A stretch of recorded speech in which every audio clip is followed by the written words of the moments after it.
Beliau kangen sama saya, mau ketemu saya, udah lama nggak ketemu. Boleh dong.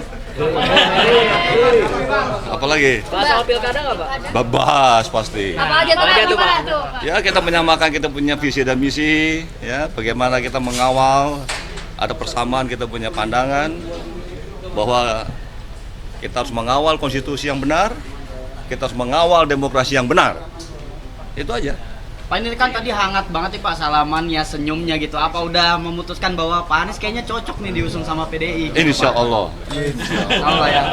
Kalau bergabung Pak sama PDI gimana tawaran Pak untuk Pak Anies? Ada tawaran untuk masuk ke PDIP Pak? Tanya beliau dong. Gimana Pak? Ini siap nggak Pak? Silakan sama Pak Anies kalau mau bergabung apa enggak. Ini tadi kita ngobrol ya Pak ya. Ya. Ngobrol sebenarnya ngobrol panjang. Kita ini bukan pertemuan pertama. Kita sering diskusi, sering ngobrol bertahun-tahun ke belakang. Jadi sama Pak Aming ini bukan karena urusan pilkada aja, udah panjang. Cuman kali ini ngobrolnya di kantor DPD PDI Perjuangan Jakarta lengkap nih. Belakang kita ada Bang Masinton, Bang Putra, Pak Pras mana Pak Pras tadi Pak Pras? Pak Pras jalan. Jadi hal-hal yang menyangkut pilkada tentu kita obrolkan. Tapi kita semua menunggu apa yang menjadi keputusan.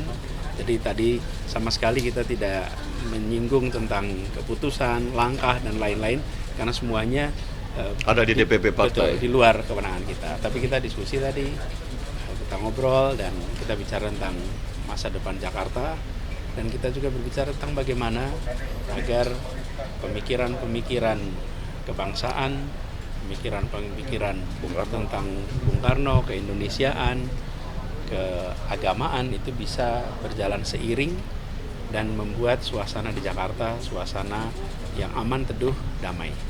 Lalu bicara juga soal keberpihakan kepada mereka yang kecil, yang lemah. Tadi saya sampaikan prinsip sederhana, membesarkan yang kecil tanpa mengecilkan yang besar. Jadi kita ngobrol seputar itu. Pak Anies kalau ditawarkan masuk ke PDIP siap nggak Pak Anies? Pokoknya sekarang ini kita tunggu dulu sampai semua keputusan dibuat, dari situ kita tentukan langkah ke depannya apa. Jadi sekarang itu. Lalu saya ingin juga sampaikan mumpung kesempatan ini, kita menyaksikan beberapa hari terakhir di mana kehidupan kebangsaan kita, kehidupan kenegaraan kita mengalami ujian. Dan dalam situasi ujian seperti itu, kita menyaksikan siapa yang konsisten.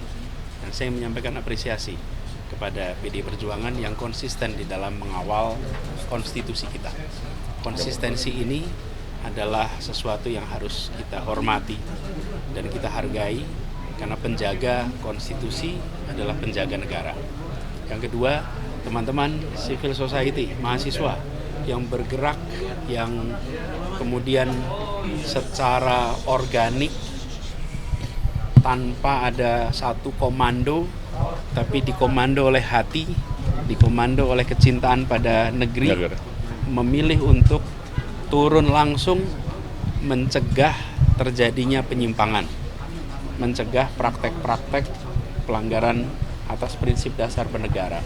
Dan sikap civil society, sikap mahasiswa, bahkan ada anak-anak STM juga, anak-anak SMA yang ikut datang ke jalan, itu menunjukkan kita masih punya stok pejuang yang banyak.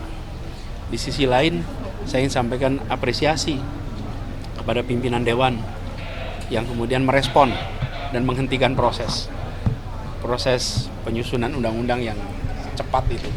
Sikap pimpinan Dewan ini saya sampaikan apresiasi, merespon atas masyarakat, merespon atas civil society.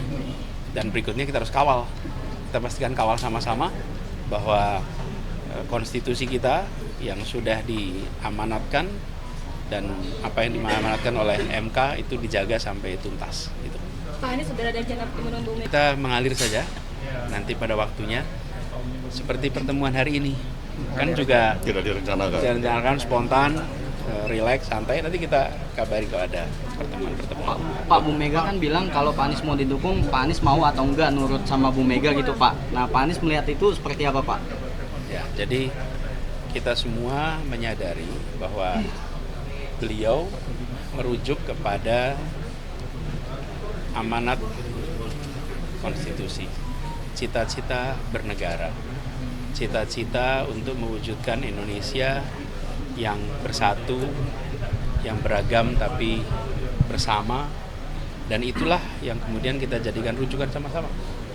Oke, cukup, nonton? Cukup ya. Pak, tambahan Pak Anies gimana Pak? Berarti tidak menutup kemungkinan apa ya? Awal dari PDIP untuk kemudian mungkin saya mengusung Anies. Apa gimana? Ini langkah awal dari PDIP untuk mengusung Anies atau bagaimana? Kalau saya, insya Allah. Proses penyusunan undang-undang yang cepat itu, sikap pimpinan Dewan ini saya sampaikan apresiasi, merespon atas masyarakat, merespon atas civil society. Dan berikutnya kita harus kawal, kita pastikan kawal sama-sama bahwa konstitusi kita yang sudah diamanatkan dan apa yang diamanatkan oleh MK itu dijaga sampai tuntas. Gitu. Pak Anies sudah ada rencana pertemuan Bu Mega? Kita mengalir saja, nanti pada waktunya, seperti pertemuan hari ini. Kan juga Tidak direncanakan spontan, relax, santai. Nanti kita kabari kalau ada pertemuan-pertemuan. Pak Bu Mega kan bilang kalau Pak Anies mau didukung, Pak Anies mau atau enggak nurut sama Bu Mega gitu Pak. Nah Pak Anies melihat itu seperti apa Pak? Ya, jadi kita semua menyadari bahwa beliau merujuk kepada amanat konstitusi, cita-cita bernegara, cita-cita untuk mewujudkan Indonesia yang bersatu, yang beragam tapi bersama, dan itulah yang kemudian kita jadikan rujukan sama-sama. Oke, cukup, nonton? Cukup ya. Pak, tambahan Pak Anies gimana Pak? Berarti tidak menutup kemungkinan apa ya? Awal dari PDIP untuk kemudian mungkin saya mengusung Anies. Apa gimana? Ini langkah awal dari PDIP untuk mengusung Anies atau bagaimana?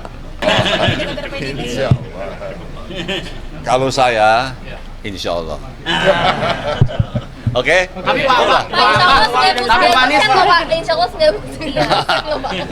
Tapi kalau Pak Anies jadi diusung, cocoknya sama siapa Pak? Ini Sama kan saya lah. Ketua DPD. Iya, saya ketua DPD, jatah saya. Benar Pak Mis? Oke, cukup ya. Anies, Aming, Asik kan AA. Oke. Terima kasih.